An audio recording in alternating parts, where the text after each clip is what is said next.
So in one day, you're saying he made how many calls? 28 calls to the complainant's phone.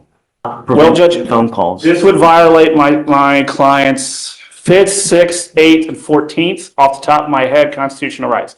Don't contact the complaining witness.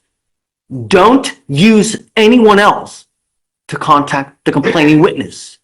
Don't use anyone else's number to contact the complaining witness. Pause right here, because this is where things go from bad judgment to serious legal danger.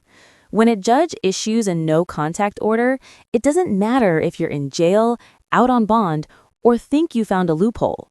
Repeated calls like this aren't just annoying. They can be used to show obsession, intent, and even intimidation. And juries hate patterns like this. Question for you. At what point does persistence stop being communication and start being harassment? Hey, We're here on Mr. Wiggins. I'll let him. something else happened? So, Judge, No. he has been consistently calling the complainant from the VPO from jail. I believe at last check on Friday, it was since March 26th, it was 130 times or something like that. Yeah. So, Back in. Well, he's in He's custody. already- He's in custody. No, ag seg. Goes in ag seg. Okay, so guys, for the record, please announce yourselves. State. Anna Edie, EADY, for Mr. Wiggins. Nathaniel Meunier spelled M-U-N-I-E-R, also for the defense. State.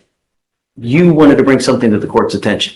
yes, Judge. So we had received a call that Mr. Wiggins was in violation of the protective order that was in this VPO, and that he was reaching out to the complainant witness in this case. We have checked the jail calls. Those jail calls show that since March 24th, which is, of course, after the October VPO, since just March 24th, we have 293 calls made to the complainant's phone number. Just yesterday, we had, I believe, 28 calls to that number as well. So in one day, you're saying he made how many calls? So yesterday, he attempted 28 calls to the complainant's phone. My understanding is that there's no longer a protective order in effect because it's been long enough that the protective order. There's an order for him not to have any contact with her. Are those part of his bond conditions? Yes. My client's not on bond. He is not supposed to have any contact with her whatsoever. I understand, Judge, but the way that this court and other courts in the county have structured those conditions have been bond conditions, which my client is not on a bond. He is in custody. He has not broken I the have law. ordered him, even though he's in custody, not to call her.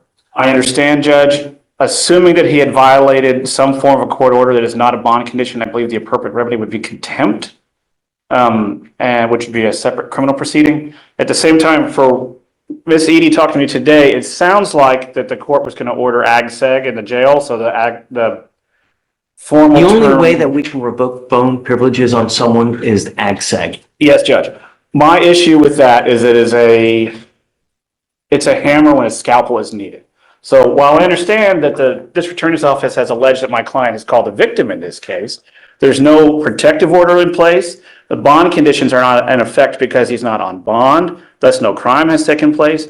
And third to that, Judge, if he's to move to ag seg, he would not be able to make any phone calls, not just to the victim, but anyone, including counsel, which while we are here on a misdemeanor, he is in custody on a felony and relatively serious felonies, and The not being only able. way, but okay, I understand your plight, Yes, Judge. but there are other remedies for you to be able to communicate. Letters, in person, but the only way for me to be able to ensure that the complaining witness is not called is to put him in segregation. That's the only way. Judge, the problem is nobody would be able to call, including our office as well as his felony attorneys. Letters through the jail are notoriously slow. A letter to my mother who lives in the same city takes 4 days. and in the jail, you're taking over And a I'm week. willing to put him on the docket one time a week so you guys can have contact. Which the But- problem is, Judge, we would no longer be able to have any form of private contact, and that would only take care of the misdemeanor and not the felony. And not to be impolite, Judge, him having conversations with us are saying, hey, what's going on with the felony? And any jail visits that take place in ag-seg are actually recorded. They're notified by counsel going through the door that those calls are being recorded. This is a fascinating legal clash. The defense is arguing constitutional rights, phone access, attorney communication, due process, while the judge is focused on one thing, protecting the victim. Segregation is extreme, but courts are allowed to restrict privileges when someone proves they can't follow basic rules. Here's the real issue. When a defendant keeps pushing boundaries, judges stop looking for gentle fixes and start reaching for blunt tools. Do you think the judge is being cautious or running out of patience? I don't have any other option to not Well, prevent Judge, phone calls. this would violate my client's 5th, 6th, 8th, and 14th, off the top of my head, constitutional rights. Right, self-incrimination, because every conversation is going to be monitored going in and out of the jail because they're going to be recorded via jail visits. He will no longer be able to have private visitation inside the courthouse. You can pull them out. You can have private visitation in the rooms It's not there. about me, Judge. It's about felony court. It's a serious issue, but that's the. Why are thing. you worried about felony court? Because that's why he's in, Judge. Then Well, that's it's also in because of ours. Our bonds are at $60,000. I understand, Judge, but the reason that this is taking as long as it is, and it's been taken as serious as it is because he's in custody on a felony. And this court making him to where he cannot participate fully with counsel is. There are other means for you guys to participate, but I've ordered you not to have contact with her. You've called her now over 300 times. I don't understand why you guys aren't filing additional charges anyways. Sorry, But Judge, I missed the last statement. I'm The sorry. only way that I can prevent him from making 300 phone calls is to put him in So another wing. I was going to talk with the DA, and obviously, if my client's making these calls, and that's an if, he's dialing a single number, the jail's numbers can be easily blocked. I've done it on my cell phone numerous times when I've changed cell phones. Over the weekend, last weekend, I had 15 jail calls from one client. And as annoying as that is, it's very easy to block it. And I assume the victim could do the same. I have not heard anything from the state. Tell the victim what to do, Nathan. I'm not gonna say, can you please block your number so we can't call you? The least restrictive means, Judge, strict scrutiny dealing with I have constitutional rights. no other way to prevent him from making phone calls. I have acquiesced to you guys before, and I have admonished him before, please don't. We put you in seg last time. You were there a month. You came here begging and pleading, I'm not gonna do it, I'm not gonna do it. And now we have 300 phone calls. So I don't know what else to do, but now I'm back in access. I'm going to sprinkle the word allegedly to the phone calls because this is the kind of thing where records would exist that have not been provided to the defense by the state. Do you have the records? Well, I mean, I have them, I just have to I have to do the form, so get them up with the forms, yeah. Okay, so let's set up a formal hearing, because I don't want, you're right.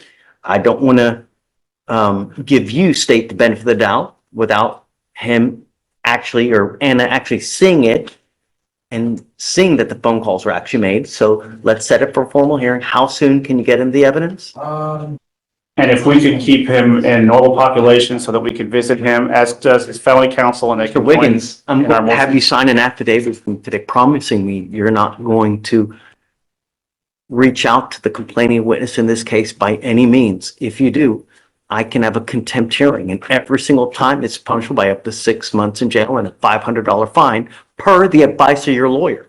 Because he thinks this is the correct avenue instead of ag-seg. Do you understand? No. Don't contact the complaining witness. Don't use anyone else to contact the complaining witness. Don't use anyone else's number to contact the complaining witness. I'm going to rephrase what he just said. That means calls going through third parties. So if you call mom and have mom call her, that's against the rules. If you call mom and have mom forward the call, that's against the rules, et cetera, et cetera. Yeah. Okay. This is the affidavit that you're going to sign promising me you're not going to contact her or the complaining witness in any of my misdemeanor cases. Do you understand? We'll have a hearing on Monday to see whether he's actually making the phone calls that we ordered him not to. This is you swearing that you will not make these calls. And let it be clear that I truly have no least restrictive means deny his ability to make phone calls to the complaining witness. There really is no less restrictive means. Judge, my understanding is that the jail can prevent Mr. Wiggins' SPIN number from calling him. In the last time, he used someone else's SPIN number to make the phone calls. That was last So, Yeah. well, we'll see this time. I don't know. Okay, all right. Just for the record, Mr. Wiggins, I want you to make this aware that this is the court having you swear, which is legally binding, that you will not be making any calls. And if you violate this sworn oath, then that is punishable under the law. Do you understand? Sure. Okay. Thank you, Judge. Thank you. Thanks, yes. See you Monday. And this is the moment everything changes. The judge isn't guessing anymore. They're done warning. Once you move from please don't to sworn affidavits and contempt threats, the margin for error disappears. Every future call now isn't just a violation, it's a new charge waiting to happen. This is the legal equivalent of a final red card. If he breaks this promise, there's no argument left, only consequences. So be honest, would you trust him to stop? Subscribe now and comment below. Was the judge's decision fair?